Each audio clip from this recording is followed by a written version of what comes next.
I'm Steve Bauer with Bauer Inspections, and on this house, on this electrical panel, we found a breaker that's double lugged or double tapped. There's two wires under one screw. That is not acceptable. So I've turned the power off to this circuit, and it really doesn't matter what they go to, it's not correct.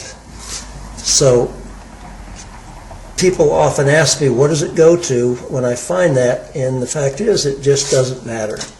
There's no way that it's acceptable. So with the power off to this breaker, we take the breaker out. We unscrew the two wires. And now we're going to replace this breaker that had two wires to it with this breaker that has accommodation for two wires, so they're on two separate circuits. And with these turned off, we'll put one of the wires in here and tighten it down.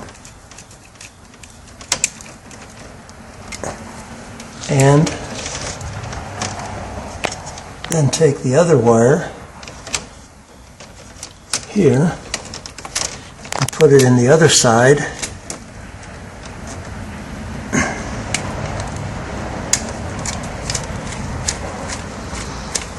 Some of you that might want to try this, if you're not as comfortable around electricity as I am, you might want to turn the main breaker off here so none of this is electrified. But I personally don't have any problem doing that. And then I'm going to, with this still off and these tight, I put the breaker back in there, push it in, and now we have eliminated the double lugging with two individual circuits.